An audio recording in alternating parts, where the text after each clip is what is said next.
This week, brand equity is diving into a very different subject away from the conventional business of brands and the glitzy world of marketing and advertising. This week, we're embarking on a very sensitive subject. It's been just over a month since the Uttarakhand tragedy hit us.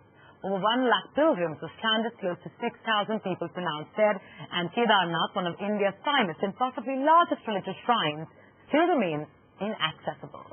The aftermath of the Uttarakhand tragedy is still loud and vivid in most of our minds.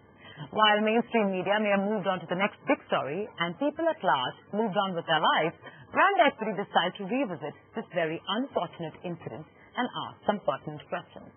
How does one restore the original glory of Kedarnath, and more importantly, how does one restore faith?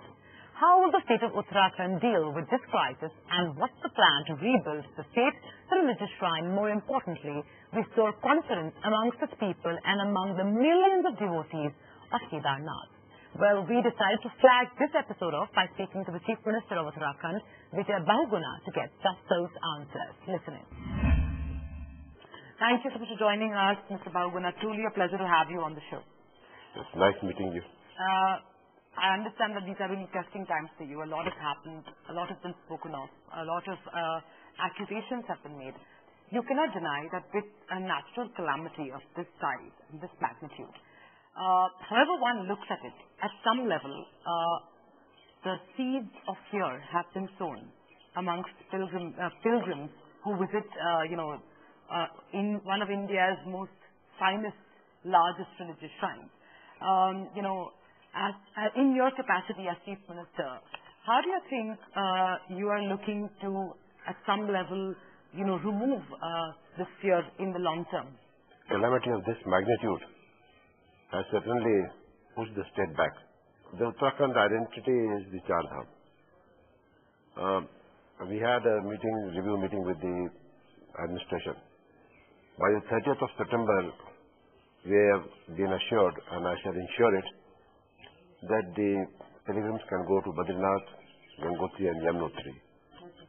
With regard to Kedarnath, the difficulty is that the entire road from Gaurikund to Kedarnath has been totally washed away. In fact, it looks that the mountains have tumbled. Kedarnath shrine, there has been casualties, and it is now under at least 7 or 8 feet of debris. And it's only by rebuilding it in a manner which ensures safety, which ensures comfort, that I'll be able to restore the confidence of the tourists visiting the state, because my entire state economy rests on tourism. Absolutely. I'm sure and confident people will come. Calamities do strike people, whether it was Japan or it was the tsunami in Gujarat, Andaman Nicobar. But still tourists go. I went to the Andaman. I went to Andaman immediately on the third year of the tsunami. There will be a phase. It is not going to be a permanent feature, but there will be a phase. And it depends, as I told you, depends upon how quickly we provide the security and the infrastructure. So, if you can take me through some of your, the rough draft you have, the sketch that you have in your mind to restore the original glory of Kedarnath. Now, the entire buildings which came up in Kedarnath were not in a planned manner. I don't accuse anybody because it has been there since a long, long time ago. So, what we have to put up a very scientific planning, no building near the temple. First of all. Second, how many people we are going to allow to stay in Kedarnath in the night. Then the connectivity. Now we have to have an action plan that in the event of any eventuality, there have to be 2 routes. You don't have just one access to Kedarnath. That's how I'll try to have 2 accesses. And entry, one way is the entry, the other way is the exit. Now we'll have to approach the Ministry of Environment and Forest to at least allow us a motorable road as far as it can go to Kedarnath. In that event, the evacuation is faster. Then a ropeway, a cable car. If we can have a system of cable cars, that will also be easy and convenient and safe. So I think we'll have a many-pronged approach. Are you, by any chance, forcing yourself to reopen Kedarnath because of the kind of belief there is in that shrine, despite the fact that it may now no longer deem fit to be open for pilgrims? No, I don't think so that there is any such apprehension or there is any such rigidity. The Kedarnath temple has withstood all this calamity, and that has increased the faith of the people in that shrine. You see that all this calamity and the havoc which took place, the fury of nature, the temple is intact. Sure. The Shankaracharyas, the saints, and all the religious heads are very keen, very eager that we perform the puja.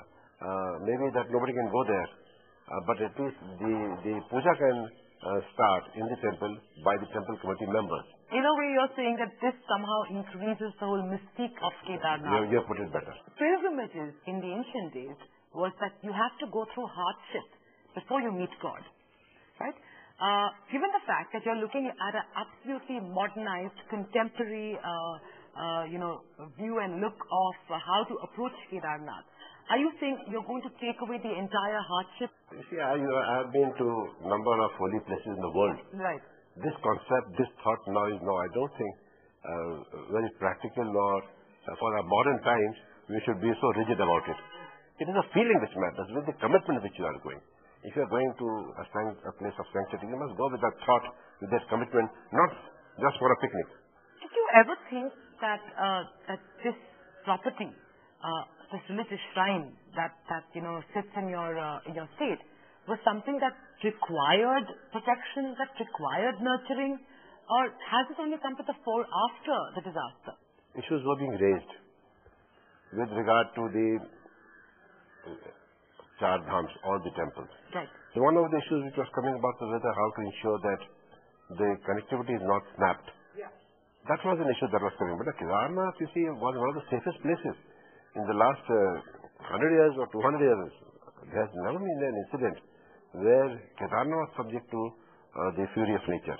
And we have learned a lesson, and I think not only here, I think every place now in Uttarakhand has to be ensured of safety. And for that reason, I have set up a gross environment product, GEP, a new concept to ensure the safety of our environment. Now, my entire economy rests on tourism. One has to always understand that. 37%. And it's on tourism, and the local people, their migration or economic backwardness would not be in national interest, because I'm a border state with China and Nepal. Yeah. So, all these are aspects.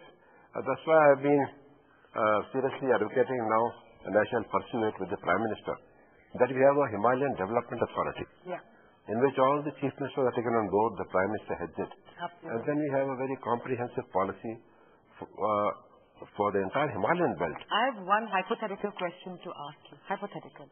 Assuming you are a pilgrim who was stranded there with your family at Kedarnath, do you think you would have come out of that, however, with your family intact or not intact, as the case may be, your luck, your destiny? Do you think you would still come out being a believer? I'll feel hurt, but then I say you can grudge against the act of God, but you are never.